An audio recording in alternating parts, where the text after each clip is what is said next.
오늘 나눌 하나님의 말씀 로마서 8장 26절 27절입니다.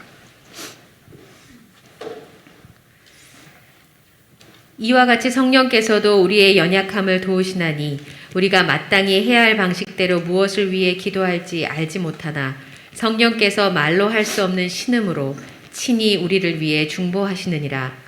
마음을 살피시는 분께서 성령의 생각이 무엇인지 아시나니 이는 그분께서 하나님의 뜻대로 성도들을 위해 중보하시기 때문이라. 아멘. 한 번 더 읽어 주십시오. 이와 같이 성령께서도 우리의 연약함을 도우시나니 우리가 마땅히 해야 할 방식대로 무엇을 위해 기도할지 알지 못하나 성령께서 말로 할 수 없는 신음으로 친히 우리를 위해 중보하시느니라. 마음을 살피시는 분께서 성령의 생각이 무엇인지 아시나니 이는 그분께서 하나님의 뜻대로 성도들을 위해 중보하시기 때문이라. 아멘. 아멘. 사도신경 신앙고백에서 우리는 먼저 하나님 아버지에 대한 신앙고백을 살폈습니다. 전능하사 천지를 지으신 하나님 아버지를 내가 믿사오니. 그렇죠. 두 번째는 이 아들 하나님이신 예수님께 대한 신앙고백을 또한 살폈습니다. 주 예수 그리스도를 믿사오니 그랬죠. 이제 오늘은 딱 한 줄, 짧게 한 줄 성령 하나님에 대한 신앙고백을 살펴보겠습니다. 오늘 설교 말씀의 순서는 이렇습니다. 첫째 요지는 성령은 누구신가? 성령은 누구신가? 성령의 정체성을 배우겠습니다. 둘째는 성령이 하시는 일, 성령이 하시는 일은 무엇인가? 성령의 사역에 대해서 배우겠습니다. 셋째는 성령 세례와 성령 충만이라고 하는 용어를 정리하고 설교를 마치도록 하겠습니다. 첫 번째 주제, 성령의 정체성, 성령은 누구신가 하는 부분입니다. 우선 한마디로 성령은 하나님이십니다. 성경이 증거하는 성령은 하나님 그분이십니다. 성부, 성자, 성령 할 때 삼위 하나님 성령이십니다. 근데 하나님이신데 어떤 하나님이시냐 하는 겁니다. 두 가지로 정체성을 표현하겠습니다. 인간이 어찌 하나님을 다 안다 할 수 있겠습니까? 많은 성경이 말씀하시는 데까지만 한번 살펴보도록 하겠습니다. 첫째는 도우시는 하나님입니다. 도우시는 하나님. 성령은 도우시는 하나님이시다. 예수님은 성령님을 가리켜서 보혜사라고 말씀합니다. 보혜사. 보혜사는 지킬보, 은혜의 스승사입니다. 지킬보, 은혜의 스승사. 우리를 지키시고 은혜를 주시고 또 가르치시는 분을 뜻하는 한자어가 바로 보혜사입니다. 원어를 보자면 파라클레토스입니다. 파라클레토스. 파라클레토스의 뜻은 누군가를 돕기 위해 부름받은이라는 뜻입니다. 누군가를 돕기 위해서 부름받은이라는 뜻이에요. 다시 말해서 정리하자면 성령은 누구신가? 우리를 돕기 위해 우리 곁에 오신 하나님이십니다. 한번 따라합시다. 우리를 돕기 위해 우리 곁에 오신 하나님. 아멘. 그런데 이 파라클레토스는 수동형의 단어입니다. 무슨 뜻인가? 수동형이라고 하는 것이 무슨 의미냐? 그것은 기본적으로 성령님은 우리를 강권하시고 강제하시고 그리고 우리를 주도하시는 역할로 오신 분이 아니라 오히려 우리가 하려고 할 때 그런 우리를 도우시는 분이라 하는 뜻입니다. 성령이 주도적으로 이끌어 가시기 위해서 오신 것이 아니라 우리가 무언가를 하고자 할 때 하려고 하는 그런 사람들이 되어지도록 하려고 하는 자들이 할 수 있도록 도와주시는 분, 헬퍼로서 오신 거예요. 마치 어머니 같은 부드러운 인격으로 도움을 주시는 분입니다. 대개 아버지는 주도적이죠. 너가 이걸 했으면 좋겠다. 네가 내 대를 이었으면 좋겠다. 네가 언제까지 뭘 했으면 좋겠다. 네가 이런 직업을 가졌으면 좋겠다. 뭐 이런 주도적이죠. 아버지는 대개. 어머니는 어때요? 자녀가 뭔가의 마음이 일어날 때 살려주고 부드럽게 밀어주시는 분들이 대개 어머니시죠. 성령이 그런 분이시다 이 말이에요. 아주 부드러운 인격으로 어머니처럼 도움을 주시기 위해서 우리 곁에 오신 하나님. 하지만 도움을 주는 어떤 비인격적인 어떤 힘이 아닙니다. 성령은 비인격이 아니라 인격이십니다. 어떤 기운이라든지 어떤 영향력이라든지 어떤 파워라든지 인격을 뺀 어떤 능력, 힘, 또 어떤 영향력, 기운, 이런 것, 이런 종류의 이 힘들을 성령이라고 생각하는 이들이 적지 않습니다. 그래서 기가 성령이시다 이런 사람도 있고, 동양에서 기는 바로 성경에서 성령을 말한다. 이렇게 이 선을 넘어버리는 그런 이들도 있습니다. 성령은 우리를 도우시는 인격의 하나님이신 줄 믿습니다. 아멘. 돕기 위해 오신 성령을 늘 의지하시는 여러분 되시기를 축복합니다. 자, 두 번째 주제가 아니라 두 번째, 하나님은 성령은 누구신가? 두 번째는 교회를 세우시는 하나님이십니다. 성령은 항상 교회와 연결이 되어 있습니다. 그러니까 성령 하나님은 교회를 세우려고 하시는 분이시다. 그래서 교회 창립일을 2000년 전 오순절 날로 잡는 까닭. 오순절 때 성령이 최초로 죄가 용서받은 제자들에게 임하셨지 않습니까? 그때부터 예수 믿는 모든 이들에게 성령이 임하시는 것이죠. 그래서 성령 하나님은 교회를 세우려고 하시는 분이시다 하는 겁니다. 주님은 성령이 각 사람에게 임하시지만 우리가 함께 모여 있을 때 역사하신다고 말씀해요. 우리 함께 모여 있어야 한다. 항상 그렇게 말씀하세요. 모인다고 하는 게 뭐예요? 교회죠, 그게. 구원받은 한 사람 한 사람이 모임, 그게 바로 교회죠. 건물이 교회가 아니고 본질적으로는 성령을 모시고 사는 구원받은 하나님의 자녀인 저와 여러분 한 사람 한 사람이 교회입니다. 교회가 사실 예배당에 지금 모여 있는 겁니다. 교회가 예배가 패하면 교회가 세상으로 들어가는 겁니다. 진정한 교회는 사람입니다. 그래서 오순절이 될 때까지 예루살렘에 모여서 기다리라 그렇게 말씀하신 거 기억하실 겁니다. 예루살렘을 떠나지 말고 모여서 기도하고 기다리라 그랬어요.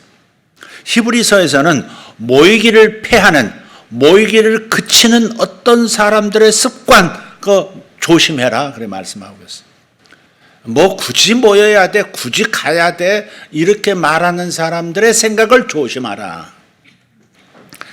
성령은 항상 교회를 세우려고 하시는 분이기 때문에 성령 사역을 한다고 하면서 교회를 무시하거나 교회의 질서를 어지럽히는 것은 건강한 성령 사역이 아닙니다. 교회 중심이 아니라 사역 중심으로 나갈 때 사역이 더 중요한 것처럼 눈에 띄는 어떤 사역들이 중요하다고 교회의 소중함을 놓쳐버리는 이러한 실수들이 있어서는 안 되겠죠. 많은 현대교회들이 성령을 하나님으로 인식하지 않는 경향이 있습니다. 성령을 아까 말씀드렸듯이 일종의 영향력이나 능력으로 이해해서 그러다 보니까 성령 집회라는 타이틀을 쉽게 걸고 집회를 열기도 합니다. 성령 집회. 성령이 하나님이시라는 전제가 없기 때문에 가능한 타이틀이 아닐까 싶어요. 생각해 보세요. 성부 집회 없지 않습니까? 보셨습니까? 성부 집회. 성자 집회 보셨습니까? 우리 집사람이 모이자 그러면 성자 집회는 맞습니다. 성부 집회, 성자 집회 없어요. 근데 유독 성령 집회라는 표현은 많다 이 말이죠. 그냥 쉽게 그렇게 접근하는 그런 하나님으로 모시는 인식이 약하다는 것을 뜻하는 겁니다. 그게. 사도행전을 보시면 땅을 팔아서 일부를 감추고 그 일부 얼마만 가져와서 전부 하나님께 바칩니다. 이렇게 속였던 아나니와 삽비라 부부 이야기가 나옵니다. 그런데 베드로는 이들이 성령을 속이고 하나님께 거짓말을 했다라고 책망을 합니다. 사도행전 5장 3절 4절을 보면 이렇게 말씀하죠. 네가 성령을 속이고 땅값 얼마를 감추었느냐.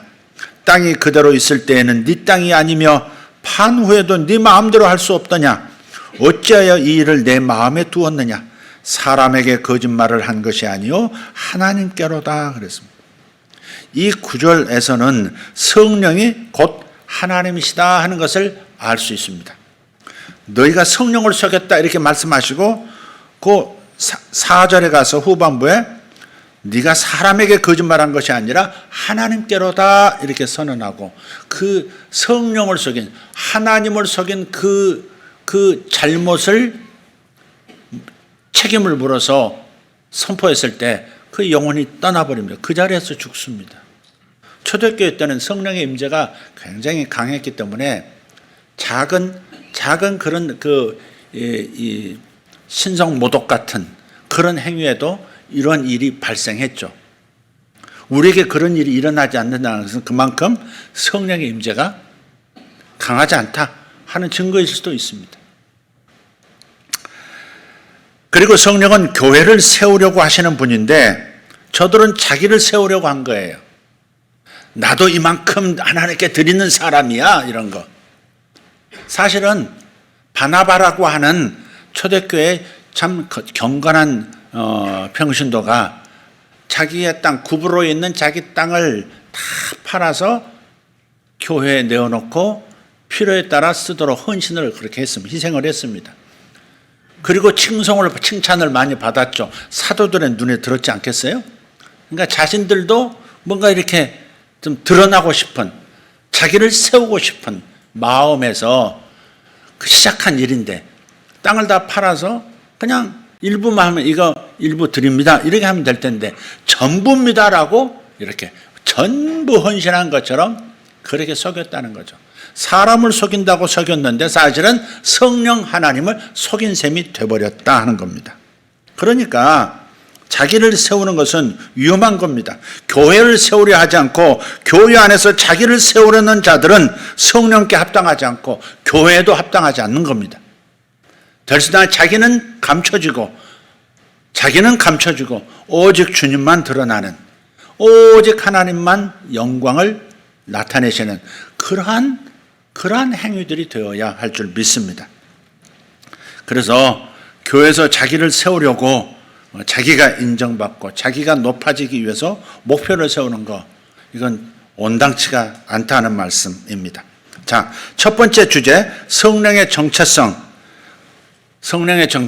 그것은 하나님, 성령은 하나님이신데 도우시는 하나님이시다. 그리고 교회를 세우시는 하나님이시다. 믿으시기를 바랍니다. 아멘. 두 번째 주제는 성령이 하시는 일, 성령의 사역이 뭐냐 하는 겁니다. 초대교회 때부터 성령은 다양하게 역사하셨어요. 굉장히 다양한 모습을 보여주셨어요. 성령 사역은 보혜사라는 이름 안에서 이해해야 합니다. 성령이 하시는 일은 모두가 보혜사, 파라클레토스, 우리를 돕기 위해 우리 곁에 오신 분이라고 하는 그 이해 안에서 성령의 사역을 이해하려고 해야 한다. 성경에서 파라클레토스라고 하는 이 단어는 대여섯 번 등장해요. 첫째는 요한복음 14장 16절입니다. 요한복음 14장 16절 같이 큰 목소리로 한번 읽겠습니다. 내가 아버지께 구하겠으니 그가 또 다른 보혜사를 너희에게 주사 영원토록 너희와 함께 있게 하리니. 아멘. 여기서 또 다른 보혜사 할 때 또 다른이라는 이 단어는 알로스라는 헬라어예요. 알로스. 이 알로스라는 단어의 뜻은 뭐냐면 똑같은데 구별이 되는 다른 것이라 그 말이에요. 똑같은 공통 분모가 있는데 근데 분명히 구별이 된다 하는 뜻입니다. 다시 말해 성령은 예수님처럼 우리 곁에서 도와주시는 하나님이라는 면에서는 똑같습니다.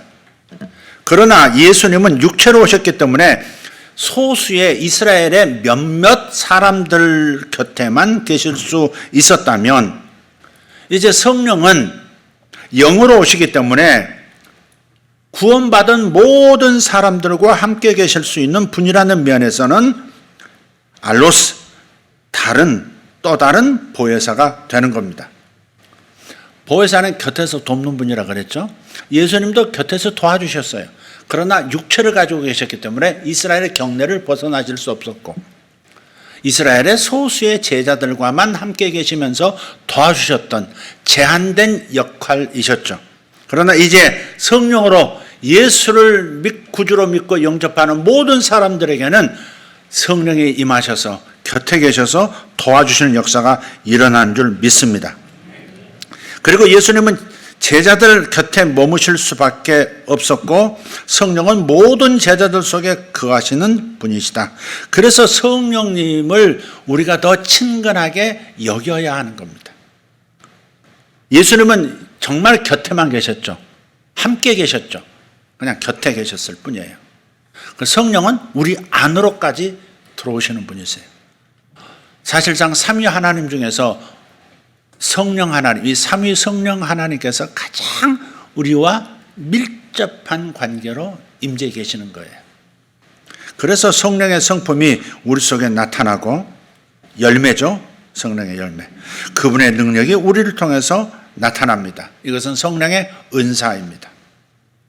자, 성령의 사역 두 번째 구절은 요한복음 14장 26절입니다. 같이 읽겠습니다.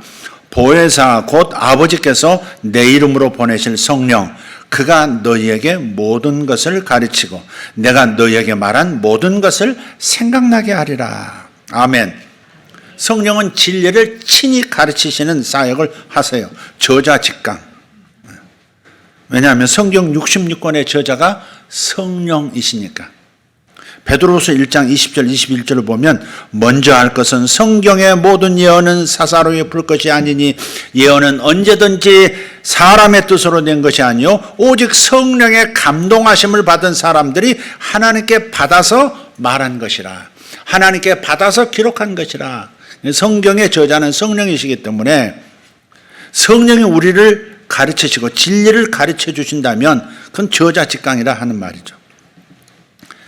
가르치시는 사역을 하실 뿐만 아니라 동시에 예수님께서 가르쳐 주셨던 모든 말씀들이 다시 생각나도록 해주시는 그 일을 하십니다. 그래서 우리가 성경을 읽을 때 또 지금처럼 설교를 들을 때 알아듣고 깨닫게 하시는 분이 바로 성령이십니다. 또 생각나게 하신다 그랬죠? 생각나게 하신다. 그렇기 때문에 항상 말씀을 깨닫게 해달라고 생각나게 해달라고 기도하면서 들으셔야 하고 기도하셔야 합니다.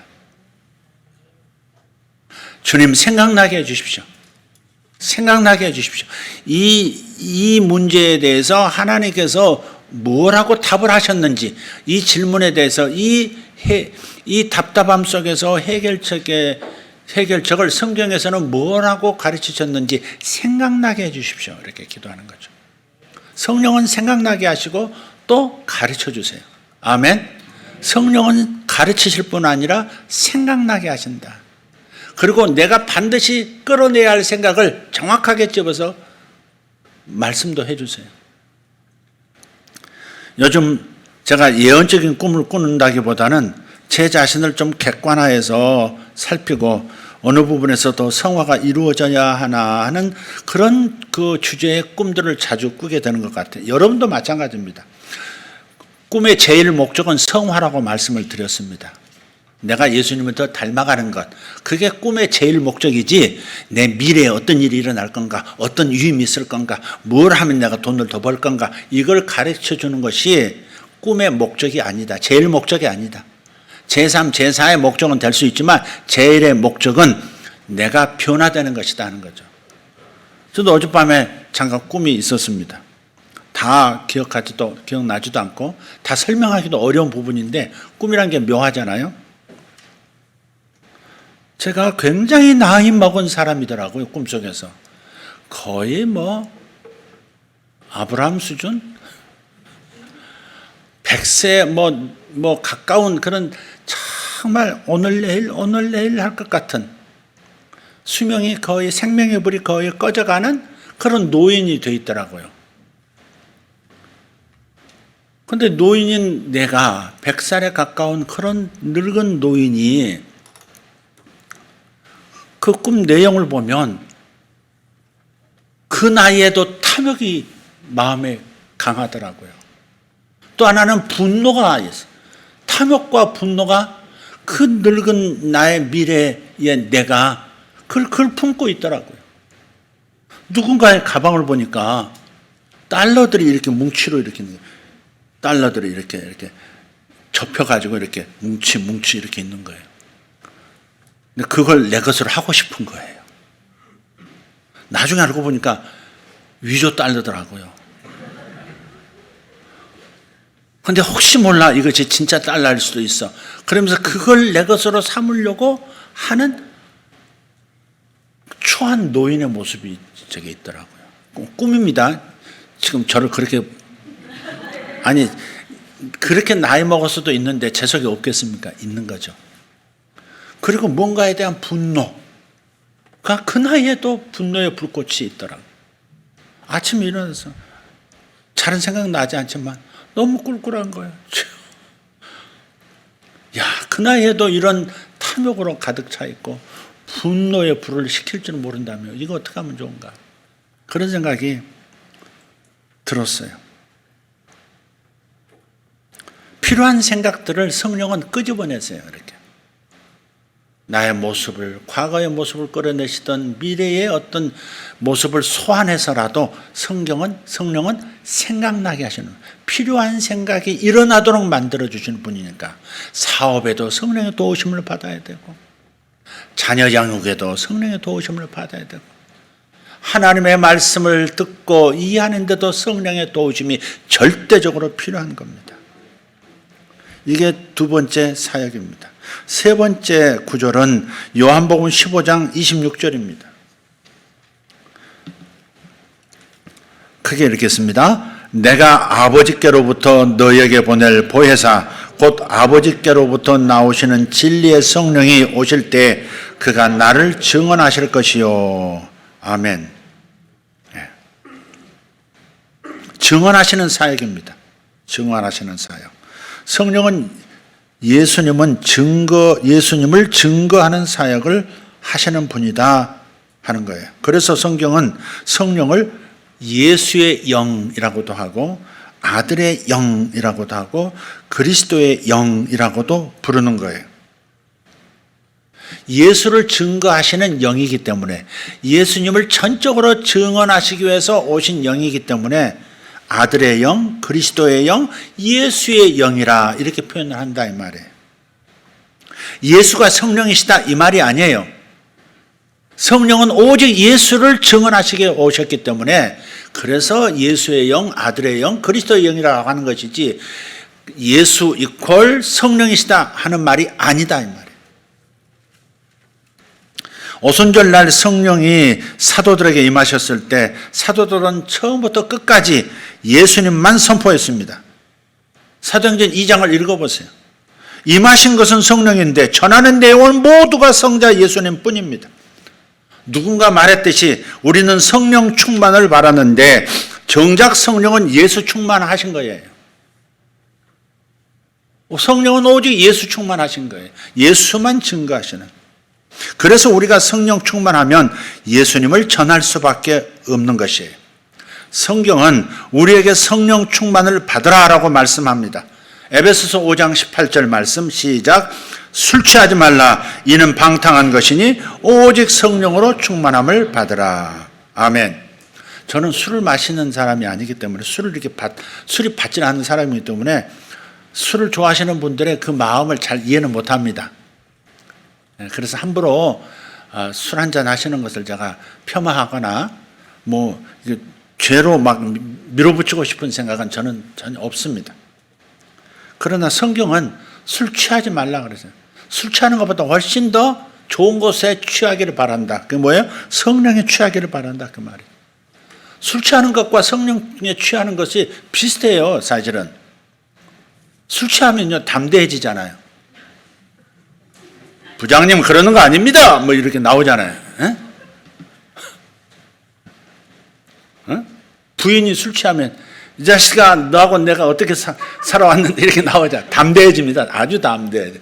술 취하면 담대해지는 것 같아요. 옛날에 문득 지금 생각이 납니다. 제가 전도사로 있을 때요.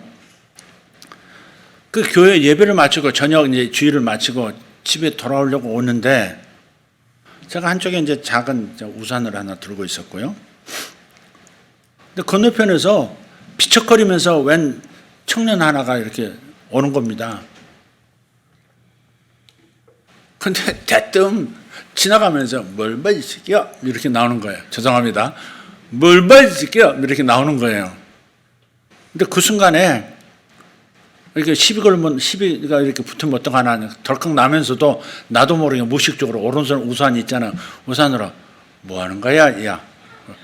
콕 살짝 찔렀어요. 이렇게 뭐 하는 거야 이렇게. 그랬더니 갑자기요 180도 달라지면서 죄송합니다. 죄송합니다. 그때 나한테 그랬던 사람 누구예요? 어쨌든 성령이 술 취하는 거하고 성령에 취한 기분도 좋아지고요. 기분도 좋아지잖아요. 막 주고 싶잖아요. 막. 성령에 취해도 막 드리고 싶고 막 나누고 싶고 그랬잖아요. 그러니까 술 취하는 거하고 성령에 취하는 거하고 비슷한 증상이 나타난 건 한다. 그러나 한쪽은 거룩한 것이고 하나님이 기뻐하시는 것이다 하는 것. 술 취하는 것은 방탕한 것이다 그랬으니까 웬만하면 술 취하는 수준의 삶을 살지 말길 바랍니다. 어쩌? 아무도 아멘을 안 하는 거. 자, 저 술 취하지 말라 이는 방탕한 것이니 오직 성령으로 충만함을 받으라. 이 말씀은 우리가 이미 이해하고 있듯이 성령으로 충만을 받으라 하는 뜻이기도 하지만 성령을 수단으로 삼아서 다시 말해 성령을 통해서 무언가를 충만하게 하라 하는 의미도 되는 겁니다. 성령으로 충만함을 받아라 그랬으니까 성령 충만 받아라 이 말이기도 하지만 성령을 통해서 무언가의 충만함을 받아라. 성령 그분 한 분만을 말하는 것이 아니라 성령으로 인해 파생되는 수많은 축복들이 있다는 것이죠. 신령한 것들이 있다는 것을 말씀하는 겁니다. 여러분은 성령으로 예수의 말씀이 충만하게 되기를 축복합니다. 아멘. 네 번째는 에베소서 1장 13절입니다. 읽겠습니다. 그 안에서 너희도 진리의 말씀 곧 너희의 구원의 복음을 듣고 그 안에서 또한 믿어 약속의 성령으로 인치심을 받았으니 아멘. 인치시는 사역을 합니다. 복음을 듣고 예수님을 영접한 사람들은 모두 성령으로 인치심을 받았습니다. 인친다는 말은 소유로 삼는다 그 말이에요. 첫째는 소유로 삼는다. 너는 내 거. 구약에도 나오죠. 내 손에 있는 너를 아무도 빼앗지 못한다 그러죠. 그 무엇도 하나님의 손에서 나의 영혼을 빼앗아갈 수 없다. 왜? 사탄도 빼앗아갈 수 없고 과거도 빼앗아갈 수 없고 미래도 빼앗아갈 수 없고 천사도 빼앗아갈 수 없고 죽음도 빼앗아갈 수 없고 그래서 인친다는 말은 하나님께서 나의 영혼을 소유로 삼는다 그 말씀입니다. 또 다른 의미는 자주 말씀드렸듯이 진공포장한다 그 말이에요. 성령으로 인친다 하는 말은 생명의 성령이신 그분께서 구원받은 우리의 영을 완전히 진공포장해서 부패가 일어나지 않도록 다시 죄 속에 들어가지 않도록 다시 타락되지 않도록 다시 지옥불에 떨어지지 않도록 다시 마귀의 자녀가 되지 않도록 완전히 감싸버린다 그 말이에요. 진공포장하면 공기가 다 빠져나오기 때문에 비닐 안에 있는 그 음식이 상하지 않잖아요. 그죠? 김대영 집사님 맞죠? 진공포장해서 판매하십니까? 그러기도 합니까? 네. 진공포장하면 그렇잖아요. 우리의 영을, 구원받은 우리의 영을, 의로운 자가 된 우리의 영을 진공포장해서 다시 불의한 영이 되지 않도록. 사람은 영이기 때문에 이게 제일 중요한 거예요. 여러분이 넘어지고 자빠지고 실수하고 여러 가지 죄에 시달리고 있지만 여러분의 영은, 가장 중요한 여러분의 영혼이 사는 영은 완전히 진공포장, 성령으로 인쳐진 줄 믿으시길 바라요. 할렐루야. 아멘. 이거 얼마나 중요한 건지 몰라요. 그 어떤 사악함도 나의 영에 침투할 수 없습니다. 오직 하나님의 영만이 임재하시는 그런 지성소가 된 거예요. 우리의 영은 지성소입니다. 하나님만 하나님 임재하신 그곳에 어떤 사탄의 역사도 있을 수 없습니다. 다섯 번째는 요한복음 16장 7절입니다. 유익하게 하시는 사역입니다. 이렇게 씁니다. 그러나 내가 너에게 실상을 말하노니 내가 떠나가는 것이 너에게 유익이라. 내가 떠나가지 아니하면 보혜사가 너에게로 오시지 아니할 것이요 가면 내가 그를 너에게로 보내리니. 아멘. 성령은 우리를 유익하게 하십니다. 성령은 우리를 불리하게 하시지 않습니다. 나뭇가지가 흔들리면 바람이 불고 있다는 것을 알 수 있듯이 사람이 놀랍게 변화되면 아, 성령이 역사하셨구나 하는 그런 알게 되는 그런 사역을 성령이 하신다는 겁니다. 아, 저 사람 변화됐네. 와, 정말 하나님의 성령이 역사하신 거야. 성령이 역사하신 거야. 저 사람이 달라졌네. 성령이 역사하신 거야. 그런 거죠. 그분의 모든 사역이 우리에게 유익을 준다는 것을 꼭 믿으시기를 바랍니다. 우리에게 유익이 된다면, 근데 우리에게 유익이 된다면 우리를 망하기도 하십니다. 내가 좋은 것이 다 하나님 보시기에 다 좋은 것은 아닐 수 있어요. 내가 죄의 길로 간다면, 타락의 길로 간다면, 하나님을 등지는 길로 나가고 있는 중이라면 망하기도 하시는 거예요. 망해서라도 되돌아올 수 있도록, 곁길을 가지 않을 수 있도록 만들어주는 겁니다. 우리 아내가 계속 이거 하라고 신호를 보내요.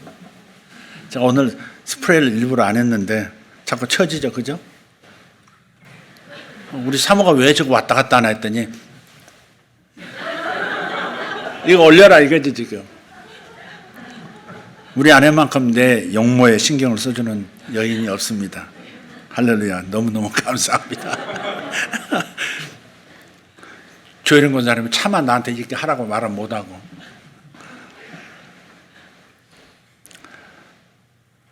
그렇기 때문에 우리에게 유익이 된다면 우리를 망하게도 하실 그러한 하나님이시기 때문에 심지어 데려가기도 하시는 하나님이세요. 여기 뒀다가는 더 이 사람의 삶이 나에게 영광도 되지 않고 교회를 망가뜨리고 세상을 어렵게 만드는 그런 사람 되겠구나. 상급이라고는 일도 없는 사람 되겠구나 할 때는 그냥 데려가기도 하세요. 정말 데려가기도 하세요. 그 고린도서에 나오잖아요. 고린도서에 나오잖아요. 사탄에게 넘겨줬다. 그럼 사탄에게 넘겨준 거, 죽음에 넘겨줬다 그 말입니다. 그 까닭은 주 예수의 날에 구원을 얻게 하려 함이라 그랬어요. 네. 구원을 놓칠 만큼 망가질 때는 차라리 데려가신다 이 말. 그렇기 때문에 어떠한 상황이 찾아오더라도 우리는 성령만 신뢰하면 되는 겁니다. 오직 우리의 유익을 위해서 우리를 돕기 위해서 곁에 오신 분이기 때문에. 마지막으로 여섯 번째, 오늘 본문입니다. 로마서 8장 26절 27절입니다. 중보하시는 사역을 합니다. 이렇게 씁니다. 이와 같이 성령께서도 우리의 연약함을 도우시나니 우리가 마땅히 해야 할 방식대로 우리를 무엇을 위해 기도할지 알지 못하나 성령께서 말로 할 수 없는 신음으로 친히 우리를 위해 중보하시느니라. 마음을 살피시는 분께서 성령의 생각이 무엇인지 아시나니 이는 그분께서 하나님의 뜻대로 성도들을 위해 중보하시기 때문이라. 아멘. 성령은 하나님 앞에서 우리를 변호하고 대언하는 사역을 하고 계십니다. 변호도 해주세요. 죄를 졌을 때. 그래서 하나님의 저주라 심판이 임하지 않도록 내가 십자가에서 저 죄 때문에 죽었습니다라고 변호를 해. 변호사 역할을 해주시는 거죠. 그리고 그저 변호만 해주시는 것이 아니라 각자가 죄를 깨닫고 회개하게 하는 사역도 하세요.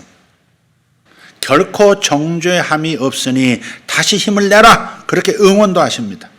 또 성령은 우리가 구원을 풍성히 누리도록 쉬지도 않고 우리를 위해 말할 수 없는 탄식으로 중보기도 해 주시는 거예요. 내 안에서 중보하시는 거예요. 어쩔 때 우리 방언으로 기도하고 막 할 때 너무 간절한, 그러나 뭐라고 기도할 수 없을 때, 기도할 때 이렇게 말이 나오는 게 아니라 어떤 언어로 표현할 수 없는 그런 상태, 어떤 언어로 표현할 수 없는 어떤 간절한 마음이 임하면서 그냥 신음을 이렇게 흘릴 때가 있어요. 끙끙 앓듯이 그냥 출산하는 여인이 힘주듯이 그냥 끙끙 앓으면서 말로 표현할 수는 없던 기도를 심령 안에서 막 올리고 있어요. 그게 성령이 내 안에서 기도해 주시는 거거든. 성령이 내 안에서 무언가가 출산되어지도록 기도해 주시는 거예요. 그게 성령의 중보예요. 또 죄를 지었다 할지라도 예수님의 십자가 희생을 생각나게 하시고 생각난 그 진리가 믿어지게 하시는 겁니다. 그래서 우리의 마음을 다시 살아나게 하시는 거예요. 그래서 성령은 살려주시는 영이라고 고린도전서 15장에서 말씀을 해요. 2000년 전 오순절 날에 최초로 성령이 사람들에게 임했습니다. 바로 그날 하루 동안에 3,000명이 구원을 받았습니다. 3,000명이 구원받았어요. 사도행전 2장 41절. 오순절 날 성령이 임했을 때 바로 그 한날에 베드로와 사도들의 설교를 통해서 3,000명이 구원을 받은 거예요. 하지만 비교해 보십시오. 구약 출애굽 때 출애굽을 해서 첫 번째 오순절을 맞이했을 때 그 오순절 그 시점에서 시내산에서 율법의 말씀을 받았습니다. 이스라엘 백성이. 그 율법을 받은 광야 오순절 그날에는 그 율법 때문에 3,000명이 한날에 죽습니다. 출애굽기 32장 28절. 나중에 찾아서 한번 비교해 보시길 바랍니다. 율법은 우리를 죽게 만들어요. 하라, 하지 말라 하는 계명들이에요. 그게 율법이에요. 근데 하라 했는데 하지 않으면 저주받고 죽고, 하지 말라 했는데 하고 하면은 그러면 저주가 임하기도 하고 심판이 임하는 겁니다. 그래서 율법은 사람을 죽이는 거예요. 사람을 죽여. 율법이 잘못돼서 사람을 죽이는 게 아니고 율법을 감당할 능력이 인간에게는 없는 거예요. 죄가 속속들이 구석구석 전적으로 타락해 있기 때문에 하나님의 모든 말씀 앞에 설 수가 없는 겁니다. 저 살인 안 했습니다. 그랬는데 주님 뭐라 그랬어요? 율법의 본래 뜻은 그게 아니야. 직접 사람을 죽여야 살인하는 게 아니야. 마음으로 형제를 미워하면 이미 살인한 거야. 이렇게. 그러니까 말씀은 율법 앞에 서면 다 죽습니다. 그 표가 뭐예요? 율법을 받고 난 다음에 곧바로 그 말씀을 어겼거든요. 그래서 이스라엘 백성 중에 3,000명이 그날 죽은 거예요. 오순절 날 죽은 거예요. 그런데 2000년 전 신약 시대가 시작되는 바로 그때 성령이 임하셨을 때는 그 오순절 날 3,000명이 살아나는 역사가 있었어요. 그래서 성령은 살려주시는 영이라는 겁니다. 율법주의자 되시지 말기를 바랍니다. 율법을 귀히 여겨야 하지만 율법주의자가 되시면 안 됩니다. 율법을 붙들면 죽습니다. 그러나 성령을 붙들면 살게 됩니다. 오직 성령을 붙드시기를 축복합니다.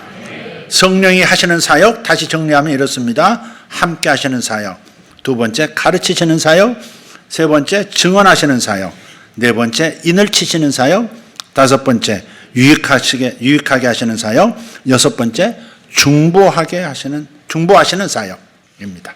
이제 마지막 성령 세례와 성령 충만 말씀드리고 정리하도록 하겠습니다. 성령 세례라는 용어는 뭐냐? 성령이 나의 영에 최초로 내주하시는 사건입니다. 내가 예수가 나의 구주이시라는 걸 깨닫고 예수님을 나의 구주로 모십니다라고 주님을 영접하고 하나님의 자녀가 될 때, 바로 그때 죄가 깨끗이 씻어진 나의 영, 십자가의 보혈로 깨끗이 씻어진 나의 영에 성령 하나님이 최초로 내주하시는 거. 들어와 사신다 그 말. 내주. 내 안에 들어와 사시는 최초의 사건. 그게 성령 세례입니다. 그러니까 예수 믿으면 성령 세례를 이미 받은 겁니다. 성령을 받은 겁니다. 아멘? 그런데 성령이 오셨는데, 그런데 거기서 성령 세례가 또 다른 의미가 있는데, 성령 세례로라는 용어를 쓰게 되면 내 안에 계신 그 영이, 내 영 안에 계시던 그 성령께서 내 입술을 통해서 내 마음과 내 육체까지 임재하시기 시작하는 것, 그것이 성령 세례입니다. 그래서 성령 세례를 받으면 방언을 하게 되어 있는 겁니다. 하늘나라 언어를 말할 수가 있게 되는 거예요. 그러니까 방언을 못한다고 성령이 그 안에 계시지 않는다라고 말하는 건 틀렸어요. 예수 믿으면 성령이 그 안에 내주에 계십니다. 그러나 우리가 성령이 내 영 안에만 임재 계시지 않고 내 마음에도, 내 육체에도, 내 삶 모든 영역에 나타나시기를 원한다면 방언을 표적으로 하는 성령 세례도 받으시기를 예수 이름으로 부탁합니다. 자, 두 번째 성령 충만은 뭐냐? 나의 영 안에 내주하신 그 성령께서 지속적으로 내 안에서 확장해 나가시는 것, 그게 바로 성령 충만입니다. 성령 충만. 예. 지속적으로 성령이 마음에 충만하도록 그래서 구하셔야 하는 거예요. 내 성품의 성령이여 나타나 주십시오. 사랑의 영으로 나타나 주십시오. 기쁨의 영으로 나타나 주십시오. 화목의 영으로 나타나 주십시오. 친절함의 영으로 나타나 주십시오. 오래 참음으로 절제의 영으로 나타나 주십시오. 그래서 그런 것들이 바로 내 마음에, 내 성품에도 성령의 역사가 나타날 때, 성령의 열매가 나타날 때 그게 성령 충만인 겁니다.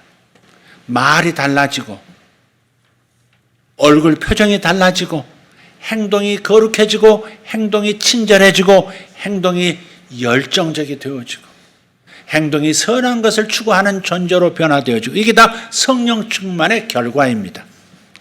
성령 충만의 결과입니다. 그래서 계속해서 성령이여 내 마음에, 성령이여 내 몸과 삶에 나타나 주십시오라고 구하셔야 합니다. 그것이 다른 말로 한마디로 줄여서 주여 성령 충만을 주시옵소서 그러는 거예요. 성령 충만 주시옵소서. 시작. 아멘. 그럼으로써 성령의 열매, 마음과 삶에 성령의 열매 9가지가 나타나게 됩니다. 갈라디아서 5장 22절 23절 이렇게 씁니다. 시작. 오직 성령의 열매는 사랑과 희락과 화평과 오래 참음과 자비와 양성과 충성과 온유와 절제니 이 같은 것을 금지할 법이 없느니라. 아멘. 지난 9월 23일 금요일 설교를 꼭 한번 참조하시면 좋겠습니다. 여기서 성령의 열매에서 사랑이라는 것은 어떤 수준을 말하는 거냐? 기쁨, 희락이라는 건 어떤 수준을 말하는 거냐? 어떤 삶의 변화가 일어나게 만드는 거냐 하는 것을 말씀을 좀 드렸습니다. 자, 또 성령의 은사가 마음과 몸에 나타나게 됩니다. 성령의 은사도 9가지로 표현이 되어 있죠. 고린도전서 12장 7절에서 11절 읽겠습니다. 우리 이영경 집사님 읽어주십시오.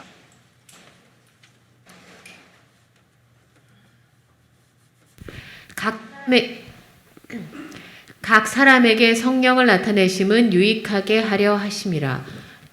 어떤 사람에게는 성령으로 말미암아 지혜의 말씀을, 어떤 사람에게는 같은 성령을 따라 지식의 말씀을, 다른 사람에게는 같은 성령으로 믿음을, 어떤 사람에게는 한 성령으로 병 고치는 은사를, 어떤 사람에게는 능력 행함을, 어떤 사람에게는 예언함을, 어떤 사람에게는 영들 분별함을, 다른 사람에게는 각종 방언 말함을, 어떤 사람에게는 방언들 통역함을 주시나니 이 모든 일은 같은 한 성령이 행하사 그의 뜻대로 각 사람에게 나누어 주시는 것이니라. 아멘.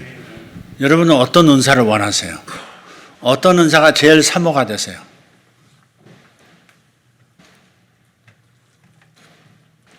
성령의 열매는 필수 과목이고요. 성령의 은사는 선택 과목입니다. 성령의 열매는 모두가 맺어야 합니다. 하나님은 열매로 사람을 판단하시지 은사를 무슨 은사냐, 어느 정도 강력한 은사냐, 이걸로 사람을 판단하고 상급을 결정하지 않습니다.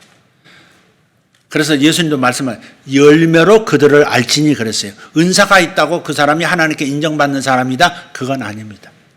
예언 은사가 있다. 그래서 이 사람은 하나님께서 인정하시는 하나님의 사람이다. 이렇게 말할 수 없습니다. 병 고치는 능력이 나타난다고 해서 그 사람이 하나님 앞에서 귀한 사람이냐 아니냐가 결정되지 않습니다. 그러나 그 사람이 성령의 열매, 사랑이 있느냐, 기쁨에 넘치는 삶을 사느냐, 화합하며 사는 삶이냐, 절제하며 사는 사람이냐, 오래 참는 사람이냐, 이런 것들, 이 열매를 가지고 하나님은 상급도 결정하시고 주님께서 귀하다, 그렇지 않다 판단하세요. 그래서 성령의 열매는 필수 과목이고 성령의 은사는 하나님의 선택에 의해서 각자에게 나눠주시는 겁니다. 여러분에게 어떤 은사에 대한 사모함이 있으면 어쩌면 하나님께서 그 은사를 여러분에게 주시고 싶어서 간절하게 기도하도록 하고 계시는 건지도 모릅니다. 우리가 사도신경에서 성령을 믿사오며 라고 고백하는 신앙에는 이처럼 풍성한 약속들이 숨겨져 있는 거예요. 성령 하나님은 보혜사이십니다. 파라클레토스입니다. 우리를 돕기 위해서 우리 곁에 오신 하나님을 두렵고 떨림으로 간절한 마음으로 모시고 살기를 예수 이름으로 축원합니다. 기도하겠습니다. 감사합니다. 성령께서 우리를 유익하게 하기 위하여 우리 안에 오신 것을 믿습니다. 우리의 유익을 위해서, 우리를 도우시기 위해서 우리 곁에 오신, 우리 안에 오신 성령 하나님 찬양하고 환영합니다. 그저 내 영 안에만 머무시지 아니하고 내 성품 가운데 나타나시고 내 몸 가운데, 내 삶 가운데 나타나셔서 하나님 살아계신 것과 성령 하나님 친히 보살펴 주시는 어머니 같으신 하나님이신 것을 증거하시옵소서. 무엇보다 예수 충만케 하시고 예수님이 가르치는 말씀을 증거하는 사람들이 되도록 성령 충만으로 이끌어 주시옵소서. 오늘 말씀을 들었사오니 또 믿음으로 아멘했사오니 마음으로 믿고 입으로 아멘하여 시인한 이들에게 그대로 되어지는 역사가 예수 이름으로 있게 하여 주시옵소서. 예수 이름으로 기도하옵나이다. 아멘.